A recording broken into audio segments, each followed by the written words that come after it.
bagaimana sejatinya Islam melihat orang tua yang membawa anaknya ke masjid. Namun di masjid itu orang tuanya membiarkan anaknya ribut bermain, sedangkan orang tuanya sibuk dengan urusannya sendiri, seolah-olah masjid itu tempat bermain gitu.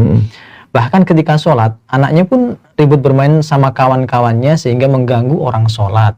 Nah, karena memang banyak sih orang tua seperti ini, Ustaz. Bagaimana Ustaz sebaiknya melihat hal seperti ini, Ustaz?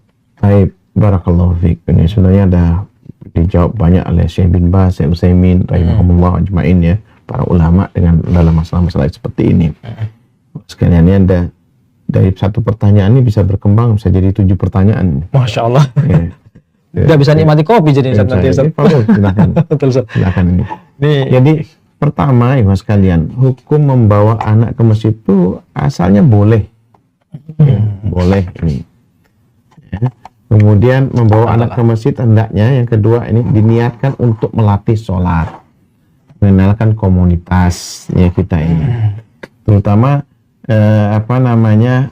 menjalankan perintah daripada Rasulullah SAW, muru auladakum ya bisolah wahum sab'asinin ya, perintahkan ajarkan anak-anak kalian untuk sholat ya, saat dia berusia 7 tahun ya, wadribuhum ya wahum asasinin, dan pukullah mereka dengan mukul yang ya, mendidik yaitu saat dia 10 tahun kalau dia meninggalkan sholat nih. Ini ininya. Nah kemudian juga ya membawa anak yang ketiga nih, membawa anak ke masjid tidak diperbolehkan jika bisa menimbulkan gangguan. Nggak boleh ini. Ya kalau misalnya anak-anak tersebut ya mengganggu konsentrasi, mengganggu kekhusyukan orang ya dalam sholat ya, anaknya lari-larian misalnya. Ini biasanya anak-anak yang berumur 4 tahun sudah ini, dia umur TK, dia biasanya nggak bisa diem, dia lari terus ini. Nah ini harus ya harus dihindarkan. Dia lebih baik diajarkan di rumah dia. Ya. Jadi ketika anak-anak nih yang keempat ini, ketika anak-anak yang belum layak dibawa ke masjid, silakan diajarkan di rumah saja. Diajarkan di rumah, kemudian sampai dididik dia, nak, kamu kalau ayah ajak ke masjid ya, tolong ya dijaga sopannya, tidak boleh kemana-mana, tidak boleh kemana-mana. Maka kemudian ya kalau bisa diposisikan di sebelah. Nah itu yang sering tidak dipraktekkan, Ustaz. Kadang kebanyakan udah anak-anak taruh di belakang saja, sesama anak-anak ribut. Nah, akhirnya harusnya kan tidak seperti itu, Ustaz ya. Anda melihat ya para guru ngaji ya di Madinah itu dia ada 2 cara nih. Pertama, dikumpulkan anak-anak itu di belakang sendiri semua dengan diawasi oleh gurunya.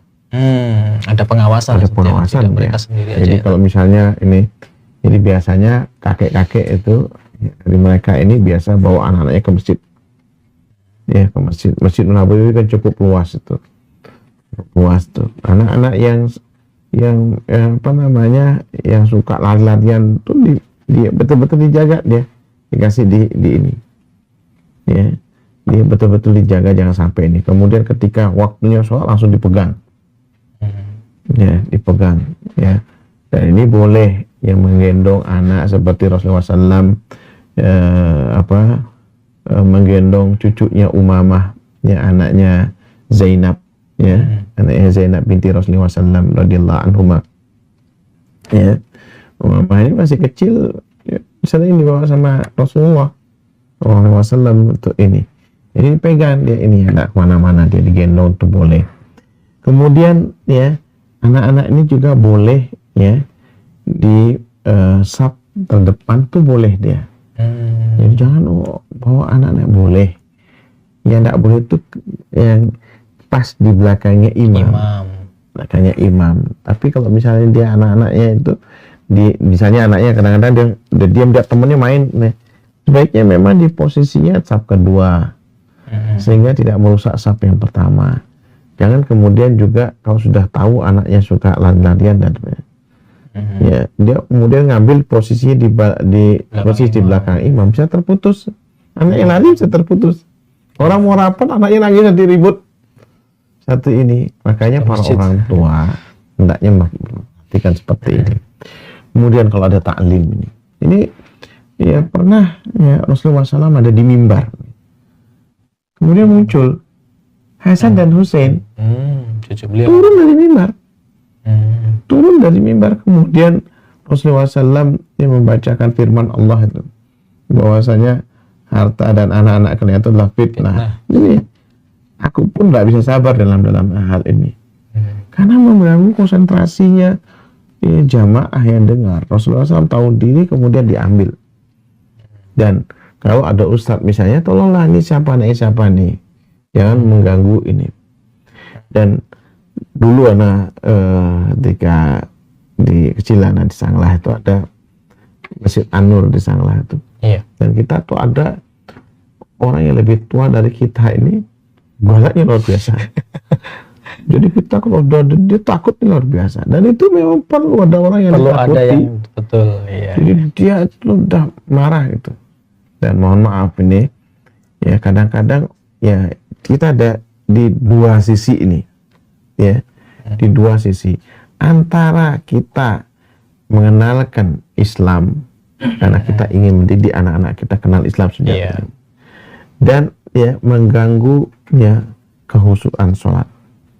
Maka ya di sini ya ibu sekalian, orang tua harus tahu ketika dia mau mendidik anaknya nih, jangan kemudian anak ini lepas begitu saja, kemudian dia main-main. Iya. Dan ya kita teman-teman sekalian ya, ketika kita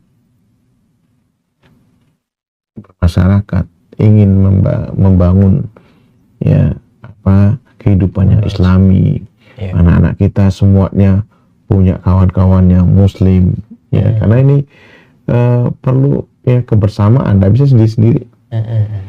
Nggak bisa sendiri-sendiri, ya maka cobalah ya bersama-sama kita ini ya. Dan ya, yang sering mohon maaf ini teman-teman sekalian, kita ini sering kadang-kadang kekeliruan kita memanjakan anak-anak kita dengan gadget.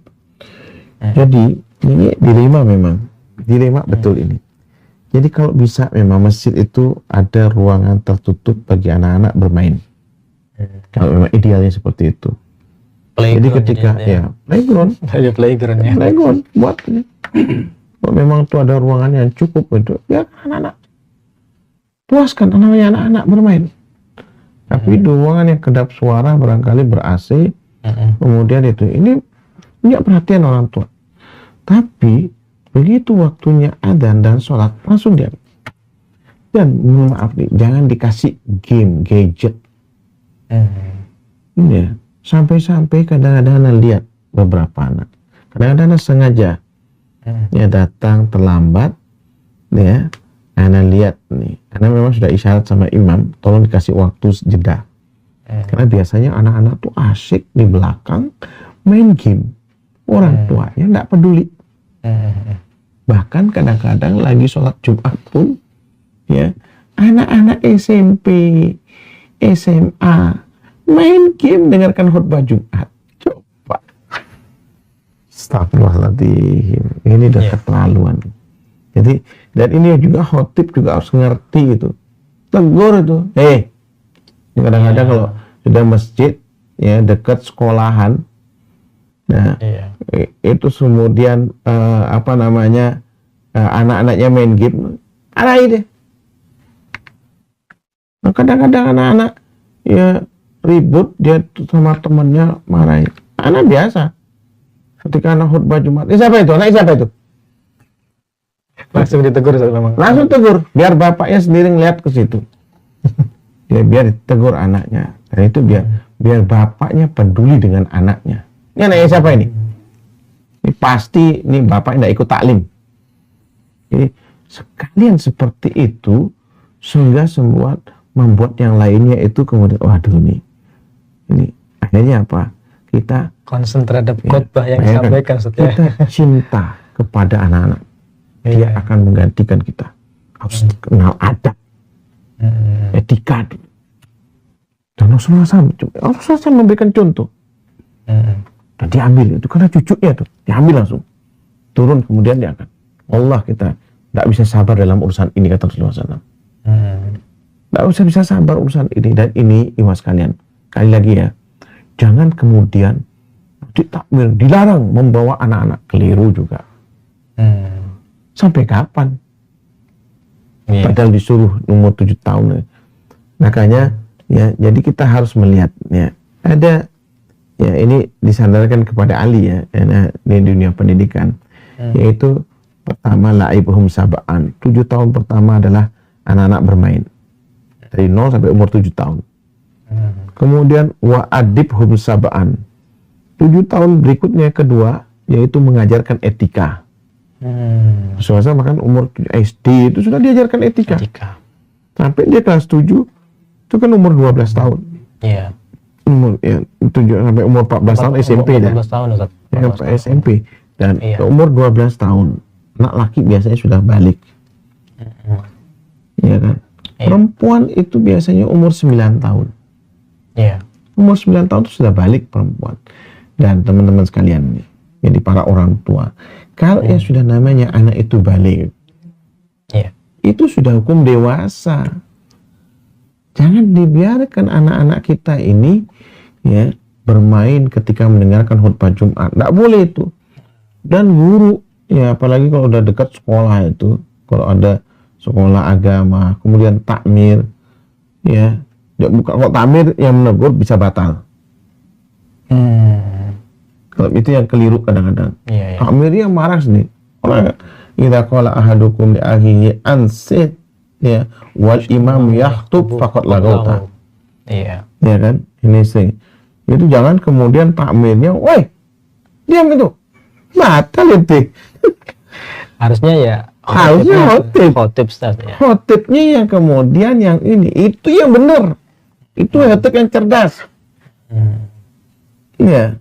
Nah, ini para khotib kadang-kadang juga gablinger, enggak tahu jadi khotib Jumat. Yang rame dibiarkan.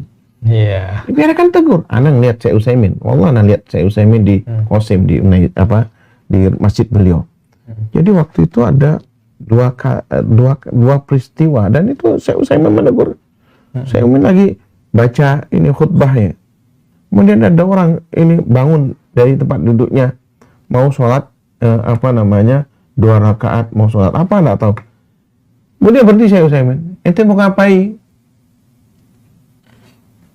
Mau sholat 2 rakaat. Berhenti. Dia bilang, apa ini sholat ini? Ini artinya apa? Bicara boleh. Khotib bicara kepada ini. Nggak ada sholat. Duduk. Jadi Syekh Utsaimin. Nggak ada sholat. Itu setelah dia adzan. Lah adzan mau sholat 2 rakaat. Nggak ada sholat. Duduk. Nanti kan sudah sholat tahiyatul. Nggak ada sholat lagi. Duduk. Kemudian ada orang masuk baru. Dari luar masuk baru. Karena Syekh Utsaimin bilang duduk, dia duduk. Kalau ente lain.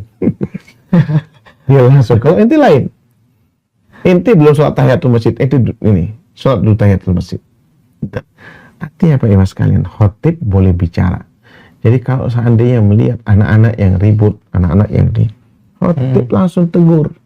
Mohon ya anak-anak ya di belakang ya. Jangan ribut. Makanya sebaiknya posisi anak-anak itu di tengah atau di selang-seling tadi anak bilang. Iya. Yang anak masukkan tadi ini atau di selang-seling antara dewasa. Iya. Jadi itu harus diatur seperti itu masjid ya, mengatur anak-anak seperti itu. Insya Allah tidak akan terjadi ya kegaduhan di dalam masjid dan ini sebagai bentuk pendidikan buat mereka. Kemudian kehusuan di dalam masjid. Dan kalau misalnya masjid itu besar, ya harus ada tempat ruang playground untuk anak-anak. Karena barangkali kata saya Utsaimin, ya dikatakan kalau seandainya terpaksa dia tidak bisa ditinggalkan di rumah sendiri, lalu anaknya belum bisa diam, ya sudahlah bawa ke masjid. Lebih aman dia bawa ke masjid, cuma ya tetap harus dijaga, diawasi bagaimana tidak mengganggu ya kegaduhan di masjid itu. Dan itu yang harus diperhatikan. Iya. Ya, barakallahu fiik. Ya. Demikian sahabat penanya yang semoga insya Allah sahabat penanya ini juga kelihatannya juga sebagai takmir masjid juga yang sehingga dengan penjelasan Ustaz tadi bisa menerapkan ya. Kalau memang kebanyakan analis sendiri juga ada sebagian anak-anak itu pada saat khotib naik mimbar itu memang dia khusyuk dengan gadgetnya masing-masing.